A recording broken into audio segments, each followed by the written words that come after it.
My dears, आज मैं आपको महान संगीत सम्राट तानसेन जी के बारे में कुछ महत्वपूर्ण जानकारी देने जा रहा हूं। महान संगीतज्ञ संगीत सम्राट तानसेन जी का जन्म ग्वालियर के पास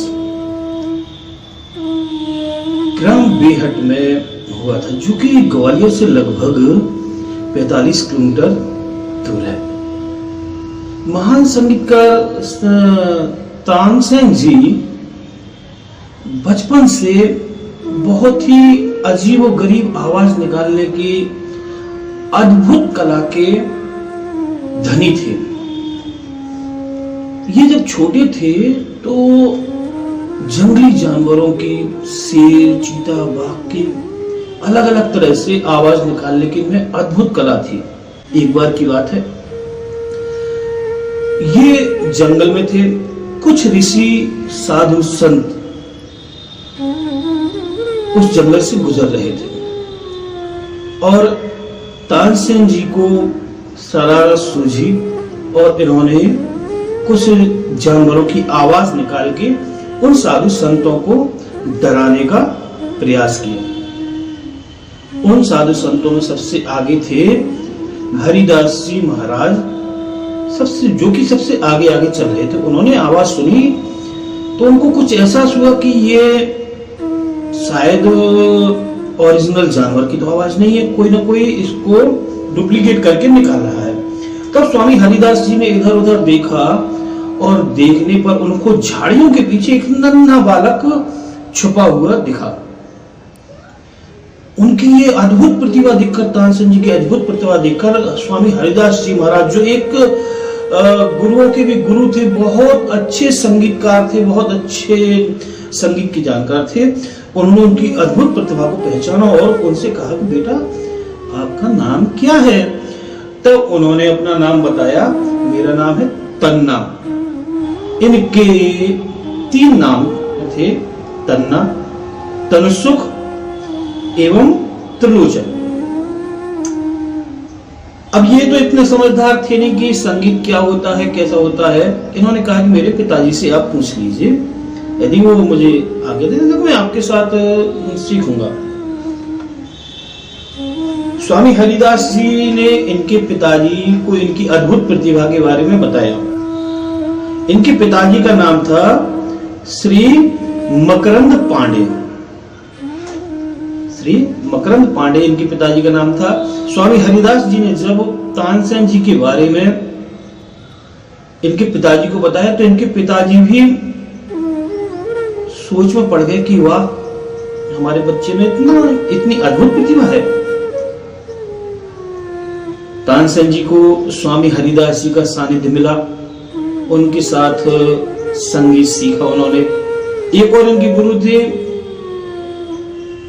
रानी मृगनयनी। रानी मृगनयनी से भी इन्होंने संगीत शिक्षा प्राप्त की। बड़े होने पर रानी मृगनयनी के दरबार में उनकी एक दासी हुआ करती थी जिनका नाम था हुसैनी, जिनसे तानसेन जी की शादी हुई। उनका नाम था हुसैनी। और तानसेन जी को 4 पुत्र हुए जिनके नाम थे शरद सेन, तरंग सेन, बिलास खां एवं सूरत सेन। और एक पुत्री थी जिसका नाम था सरस्वती। एक बहुत अद्भुत घटना घटी। एक बार ये तानसेन जी कुछ समय रीवा के राजा रामचंद्र के दरबार में गायन करते थे। उसी समय राजा अकबर भी राज करते थे। राजा अकबर के एक सलाहकार ने तानसेन जी के बारे में राजा अकबर को बताया। राजा अकबर जो कि कला के बहुत प्रेमी थे और कलाकारों के पारखी थे, उन्होंने कहा कि तानसेन जी को अपने दरबार में बुलाएं। राजा अकबर का फरमान रीवा के राजा के पास पहुंचा कि भाई तानसेन जी को दिल्ली भेज दीजिए। तो रीवा के राजा बिल्कुल तैयार नहीं हुए कि नहीं भाई हम तानसेन जी को नहीं भेज सकते हैं। राजा अकबर और राजा रामचंद्र जी के बीच एक युद्ध हुआ। अकबर की सेना हार गई और जो तानसेन जी थे वो रीवा में ही रहे। लेकिन अकबर को फिर भी ये लगा कि नहीं, तानसेन जी को हमारे दरबार में नवरत्नों में होना चाहिए। तो राजा अकबर ने दूसरी बार युद्ध करने की प्लानिंग की। लेकिन जैसे ही तानसेन जी को पता चला कि ये दूसरी बार युद्ध होने वाला है, तब तानसेन जी ने राजा रामचंद्र जी से कहा कि महाराज युद्ध ना करें। तो राजा रामचंद्र जी भी युद्ध नहीं चाहते थे। उन्होंने कहा अपने दरबार में कि ठीक है, अकबर मुझसे आपको मांगने के लिए याचना करें, मतलब अपील करें कि तानसेन को हमारे दरबार में भेज दिया जाए। मैसेज अकबर के पास पहुंचा। अकबर भी बहुत समझदार और संगीत प्रेमी थे।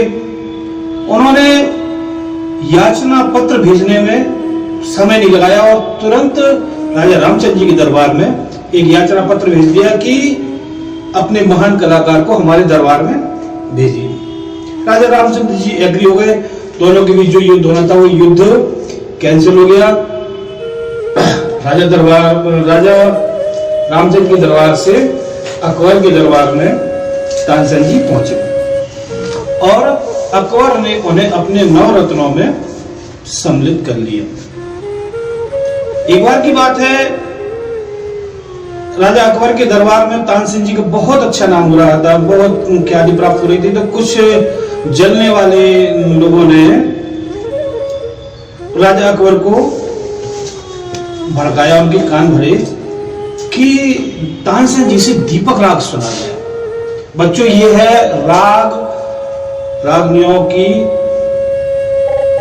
साधना का परिणाम।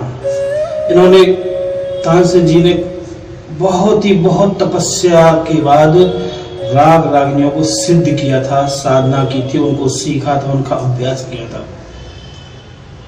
तो जो उनके राजा अकबर के कान भर रहे थे, उन्होंने कहा कि इनसे तानसेन जी से दीपक राग गवा जाए। राजा अकबर ने कहा हाँ, दीपक राग गवाते हैं।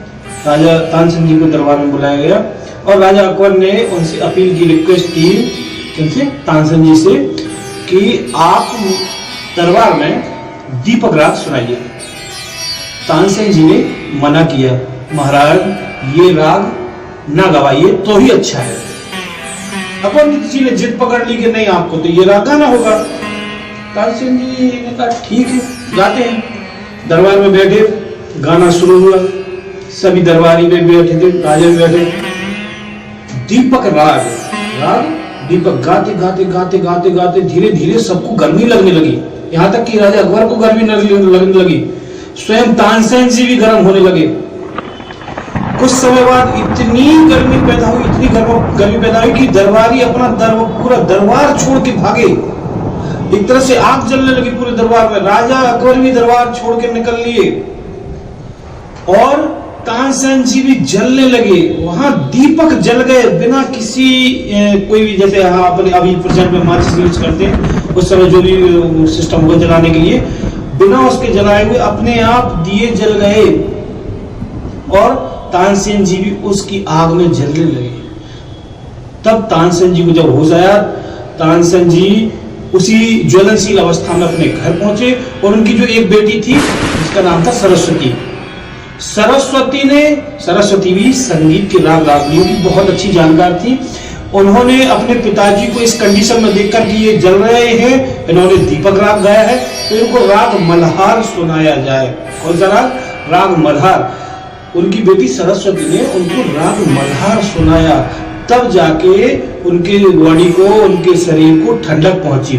लेकिन वो दीपक राग गाने से वो इतने उनका शरीर डैमेज हो गया था कि उसके बाद फिर कुछ ज्यादा उनका शरीर उनका साथ नहीं दे पाया और समथिंग एज 1589 सन में उनने अपनी देह को त्याग दिया और उनका स्वर्गवास हुआ तानसेन जी का। ऐसे हमारे महान संगीतज्ञ, महान कलाकार तानसेन जी को मेरा कोटि कोटि नमन। प्यारे बच्चों, संगीत के राग रागनियों में बहुत ही सिद्धि है।